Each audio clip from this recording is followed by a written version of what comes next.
The moment those innocent words slipped from Emma's lips, the entire park seemed to fall silent. Her father, Daniel, froze, his hand tightening around the sandwich he was about to bite into.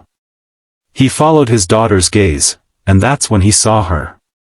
A young woman, sitting quietly on the edge of the park bench, her clothes worn, her hair slightly tangled, and her eyes staring blankly at the ground as though the world had already forgotten her.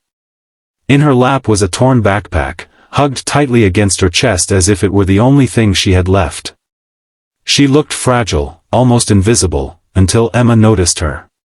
That single sentence from a child, pure, unfiltered compassion, changed everything. Daniel hesitated for a moment.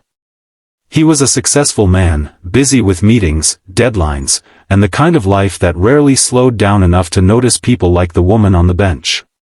But today, his little girl's question forced him to see what he'd been overlooking all along. "Sweetheart," he whispered, "are you sure? That's your favorite meal?" Emma nodded earnestly, holding out her small lunchbox. "But she needs it more than I do, Daddy." And so, with her tiny hands, Emma walked up to the woman and placed her sandwich on her lap. "Here," she said softly, smiling with the kind of warmth only a child could give. "It's my favorite. I hope you like it." The woman's eyes filled with tears instantly. She tried to speak but only a faint "thank you" escaped her lips. Her fingers trembled as she held the sandwich, staring at the girl as though she couldn't believe someone would show her kindness without asking for anything in return. Daniel watched this scene unfold, his heart pounding. He hadn't expected to feel so much guilt, tenderness, hope, all at once.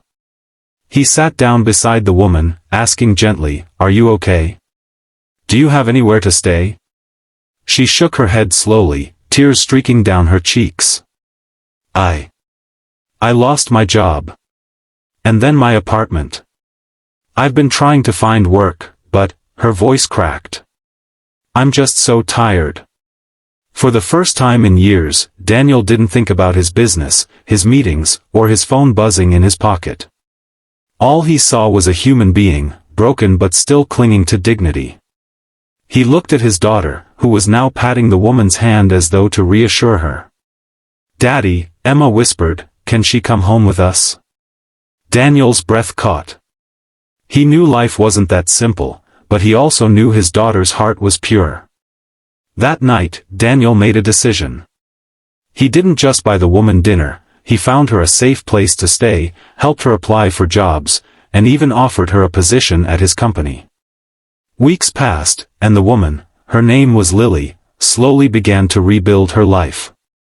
With every passing day, she regained strength, confidence, and hope she thought she had lost forever. She became more than just an employee, she became family.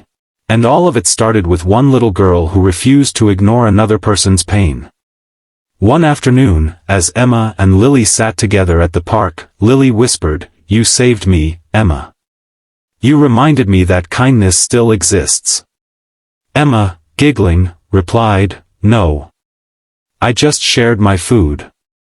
But Daniel knew better. That simple act had changed everything, for Lily, for him, and for everyone who witnessed it. So if you're watching this story right now, remember, it doesn't take much to change someone's life. Sometimes, it's just sharing a sandwich. Sometimes, it's a smile, a kind word, or the courage to see the people the world tries to overlook. And if this story touched your heart, don't forget to like this video and subscribe to the channel. Because together, we can keep spreading stories that remind us of the power of kindness, compassion, and love. After all, the world doesn't need more wealth. It needs more hearts like Emma's.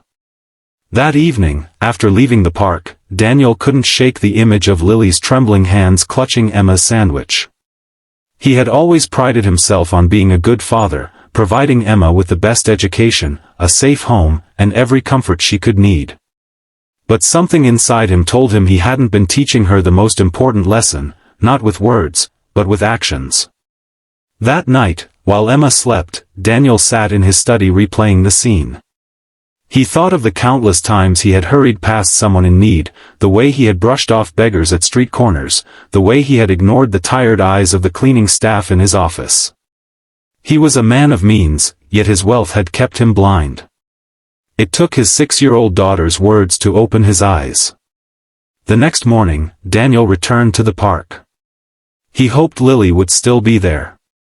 She was. Sitting in the same spot, but now, her eyes lit up in surprise when she saw him approach, not with pity, but with purpose. He handed her a cup of hot coffee and a paper bag filled with breakfast.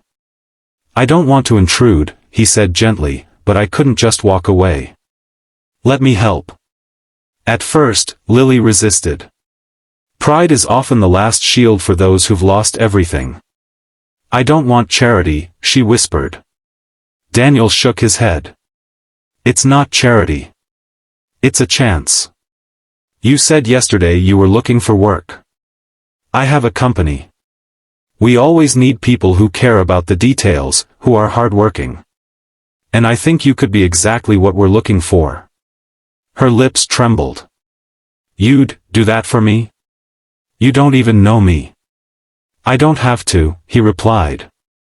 "My daughter believes in you, and that's enough for me." The next week, Lily walked into Daniel's office building, nervously clutching her bag. The staff looked at her with curious eyes.